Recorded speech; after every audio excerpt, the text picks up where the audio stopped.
Ticks, snakes, and poison ivy, oh my. Welcome, welcome. Ziggy1X here with another Nier reincarnation video, and I am still in the jungles of Kentucky, dodging all of the three things that I previously mentioned. And if you don't like any of those things, namely ticks, snakes, and poison ivy, oh my, go ahead and smash that like button, subscribe to the channel. I'm sure you'll hear plenty about those things because I yammer about them because they're just a part of my work schedule. But as you can see here, I've got some screen recording of my current project, my Yuri project, my 100 subscriber project. But again, I'm not going to bury the lead and ramble on here. This is a anatomy or a deep dive into the fight, the 1.5 year anniversary JP fight, or the 1 year anniversary if you're over here on the global side of things. And this fight is a doozy.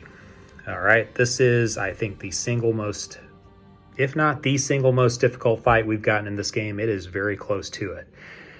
It is a test, and I've seen people already. I haven't really had a chance to dive into it up until today, and when I did, oh boy, that thing just messed me up. And so I started trying some strategies. And the first thing I tried was just to power through it, because that's the way I always dive into things. Is I see a challenge in Nier, I go ahead and slap together my biggest, strongest, heaviest hitting team. I counter the element that's present. So it was a wind element enemy, so I'm thinking, all right, I got some good fire weapons, I can slap those on there, maybe throw Lars in the mix and a few others. Just go ahead and go in there and bang it out. Well, the first two waves, that is the case. You can pretty much slap any party together and just bang it out. But the second you get to that third wave, that boss, that Noel's dark secret, Noel's dark past. Noel is the key that binds us all together. It is the key that binds this game together. Yeah, once you hit that boss, she wrecks you.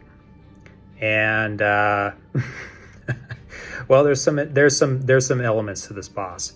So without any further ado, let's go ahead and get into it. Let's break it down. I have a pre-recorded third wave getting down to that 25% threshold of the fight that I've got ready, queued up and ready to go. But the first thing I want to talk about is the mechanics of the fight.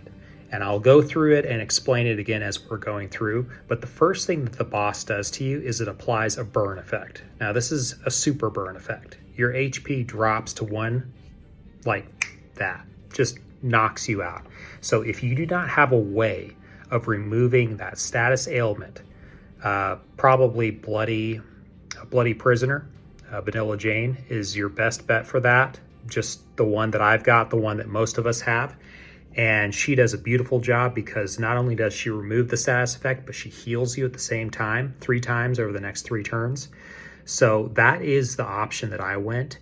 I immediately, when I realized that unless I really did some serious planning, I wasn't going to be able to just power through this sucker, I went a completely different route. And this is a route that I'm not used to doing. It's a route that I've only done once before, and that was in the, what was that? That was in the fire tower, the first level floor 40 tower that we got. And that was when I was using my water team, and it was the poison route. Now there is one character in this game, and if you have him, good for you. I actually don't even have him, and that is the abstract prisoner. That is Mocha Joe's abstract costume. His ultimate ability has a poison effect. I saw Cabbage use this to great effect. I went a different route because I do not have abstract prisoner. I went the burn route. Since this is a wind enemy, we can use our fire weapons, thus our burn effect, to great success. So let's go ahead. And the first thing I did, and I messed up on these fights, and I thought I could really sustain this thing. I had 2 healers, and that's actually how I ended the fight, was with 2 healers. But the burn effect wasn't enough. The counter elemental weapons was not enough. I had to somehow drop that guy's attack, or that girl's attack. It's Noel's big sister, so let's get it right here. But I had to drop her attack, and I had to stack that attack drop. So what I did is I slotted in Celebratory Demios, who I've had for a while. I've gotten some great use out of in Arena and a few other places. But then what I did is I actually added Celebratory Gale's weapon. That is a light affinity weapon. It is not a strong affinity weapon, but you will see here that even if it isn't a strong affinity weapon, the ability that it has to drop the enemy's attack and then to stack, because now I have 2 celebratory gale weapons, you'll see here. So let's go ahead with no further ado and dive into this sucker right now. Okay, so we're queued up. Now I've got this slowed down to regular 1x speed. You'll see that I've got Demios ready to fire off at the 25% mark. This is when the boss goes berserk. And this is when the boss applies its second burn effect to you. And I apologize for the notifications. I was getting a lot of notifications while this fight was going on. So you'll see here that my party's actually looking pretty strong, and you'll notice that both Saryu, my EX Saryu, and my celebratory Demios both have the celebratory Gale weapon. Saryu's is at level 70, so I think it's applying only a 26% attack reduction to the enemy, and Demios's is the full 30% attack reduction. So the boss, I think, has the boss already applied the burn effect?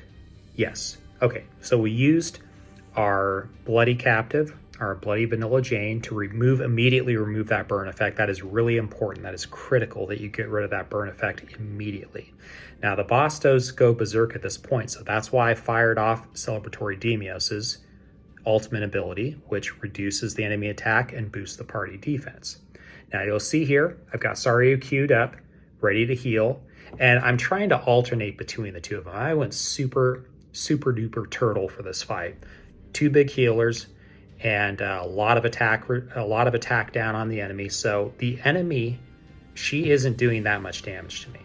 Not nearly as much as she would have been without that attack down. And I've still got the companion you can see there, the wind companion, which reduces incoming wind damage. So I went super duper turtle mode on this fight. But let's go ahead and let this play out. This last like 10% here really does it feels like it takes a long time. I'll also note that Vanilla Jane also has the 3-star weapon, which applies burn. It is a great weapon. I think it has is it a 16-second or a 20-second cooldown? I'll have to look into that, but it's a 3-star weapon. It's a fire weapon. It applies burn, and it's perfect for this fight, and it's perfect as a primary weapon. So you'll see here, I'm going to try, okay, boom, fired it off with Demios. I wasn't sure if I was going to make this with Demios because this was my first try with this composition with 2 attack down weapons, and it worked beautifully. I mean, I had no hangups. It took a little while to get to the boss because I wasn't doing that much damage, but you'll see here, I heal up with Vanilla Jane. Bloody Captive Vanilla Jane. Getting a little low, so I'm going to want to fire off Saryu here very quickly. All right. Okay, so now I queue up Saryu to do the heal. I have been healing from Vanilla Jane's ultimate ability, but I kill the boss. The burn effect is what's doing all the damage in this fight. And the burn effect takes the HP down because it's based off of the total HP that the boss has. This boss has a lot of HP. And so a poison effect or a burn effect is a perfect way to just turtle your way through this fight. If you have 2 weapons where you can stack that attack down, that's a great way to do it too. If you have a heal weapon, that's another great way to do it. Let's look at these guys real quickly. You can see the 2 mirrored weapons. You can see my total team force is really not that high. Super turtle, all right? And I've got all 3 memoir sets on my characters. All 3 memoir sets are the HP up by 10% for the whole party.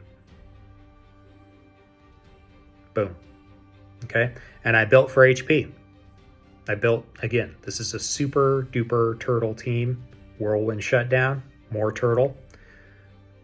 And then my other 2 companions were healing companions, and I actually used one of those in wave 2 just to top off my team a little bit because they were so slow at doing damage.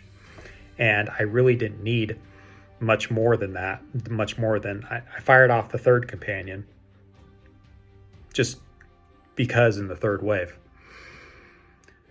All right, so there's our, Wars Chronicle. That's it. 20-second cooldown. And that is a really fast cooldown for burn. That's it, guys. So that is the breakdown of this fight. There really isn't a whole lot to add to it. If you play it slow and steady, it is a manageable fight. If you plan your memoirs, and again, this fight takes some preparation, takes some planning. I used super tanky memoirs. I had HP and defense pretty much across the board on all my memoirs. My characters did not need to do damage on their own. Getting through wave 1 and 2 was actually in some ways more difficult than actually clearing wave 3, because I had to make sure that I wasn't using too many abilities, so that when I did walk into wave 3, actually maybe I used Saryu's ability once in wave 1 just to kind of top him off, and then I used a companion in wave 2 just to top him off, so that going into wave 3 I was nice and topped. I had Bloody Captive's ability ready to go. I got that blaze, I immediately cleared it, and then I just moved on with the fight. 25% mark, I had her ultimate ability set aside, I cleared it again, and then I just basically turtled up, let the blaze do its thing, take down the enemy. It was down to about 1 HP, so Demios hit it for a tickle feather of 7,000 damage and it died.